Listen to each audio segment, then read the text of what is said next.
मरकजी हुकूमत ने जम्मू कश्मीर असेंबली में नशिस्तों के रिजर्वेशन के लिए लोकसभा में एक बिल पेश की है। 2 नशिस्तें कश्मीरी माइग्रेंट्स के लिए मुख्तस होगी, जबकि इस नशिस्त पीओजे से बेघर होने वाले अफराद के लिए मुख्तस की जाएगी। तीनों नशिस्तें नामजद के जरिए पूर की जाएंगी। कश्मीरी पंडित माइग्रेंट्स ने 2 सीटों की रिजर्वेशन पर अपना रद्द अमल जाहिर किया है। पेश है ये खास रिपोर्ट।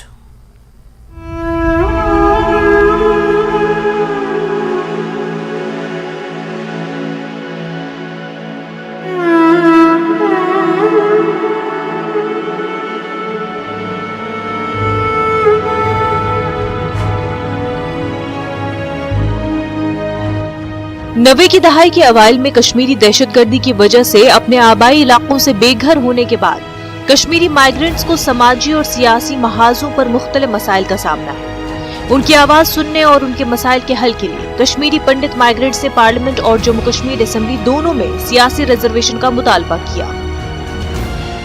मुख्तलिफ समाजी और सियासी तंजीमों ने इस मुतालबे को पूरा करने के लिए सख्त मेहनत की है। मरकजी हुकूमत का दरवाजा खटखटाने के अलावा कश्मीरी पंडित माइग्रेंट्स ने डीलिमिटेशन कमीशन को भी कई बार दरखास्तें दी। डीलिमिटेशन कमीशन ने अपनी हतमी रिपोर्ट में सिफारिश की है कि कश्मीरी माइग्रेंट्स के लिए 2 नशिस्तें मुख्तस की जाएं। मरकजी हुकूमत ने जम्मू कश्मीर तंजीम नौ कानून 2019 में तरमीम के लिए जम्मू कश्मीर तंजीम तरमीमी बिल 2023 को लोकसभा में पेश किया है। कश्मीरी माइग्रेंट्स इस कदम को तारीखी करार देते हैं।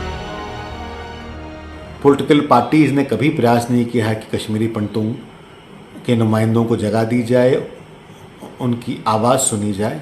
तो इस बिल के प्रावधान से कम एक बात तो सुनिश्चित होती है कि कश्मीरी पंडित समुदाय की आवाज़ अब लेजिस्लेचर और एग्जीक्यूटिव में गूंजेगी और समुदाय के नुमाइंदे कश्मीरी पंडित समुदाय के हित के बारे में बात करेंगे, उन पे हो रहे शोषण को उजागर करेंगे और लेजिस्लेटिव और एग्जीक्यूटिव में ये बात जोर से रखेंगे कि कैसे समुदाय का विकास हो, कैसे भला हो और कैसे उनका पुनर्निवास वापस कश्मीर में हो।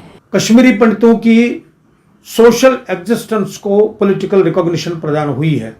हम इसके लिए भारत सरकार का साधुवाद करते हैं और भारत सरकार को से अपेक्षा करते हैं कि जल्द से जल्द इस बिल को पास किया जाए और ये एक लंबी जदोजहद का परिणाम है कि आज हम इस प्रकार से एक जम्मू कश्मीर में कश्मीरी विस्थापित समाज के लिए इतना बड़ा कदम लिया गया है, ये दिन देख रहे हैं। कश्मीरी माइग्रेंट्स की अक्सरियत ने कश्मीरी तारिकीन वतन के देरीना मुतालबात को पूरा करने पर वजीर आजम नरेंद्र मोदी की क़यादत में मरकजी हुकूमत का शुक्रिया अदा किया। ताहम उनके पास कुछ तजावीज भी हैं। उनका कहना है कि बेघर कम्युनिटी के 2 MLAs को असेंबली के लिए नामजद करने के बजाय बेहतर होता कि कश्मीरी माइग्रेंट्स के नुमाइंदों को जम्मू कश्मीर असेंबली के लिए मुंतखब करने के लिए माइग्रेंट बरादरी के अंदर इलेक्शन कराया जाता। हमारे भी कैंडिडेट चुन कर आएंगे बाय इलेक्शन, थ्रू इलेक्शन। तो उस तरह की हम पॉलिटिकल सीट्स चाहते हैं जो नॉमिनेशन पर है। ये कोई भी गवर्नमेंट, जो भी गवर्नमेंट होगी, अपने हिसाब से मेंबर चुन कर लेगी जो असेंबली में जाएंगे। ऐसे हम नहीं चाहते हैं। कश्मीरी माइग्रेंट्स इस बिल के पार्लियामेंट में पास होने का बेसब्री से इंतजार कर रहे हैं ताकि जम्मू कश्मीर असेंबली में इस बेघर कम्युनिटी के लिए 2 MLA की रिजर्वेशन एक एक्ट बन जाए। न्यूज़ 18 के लिए मनोज कौल की रिपोर्ट।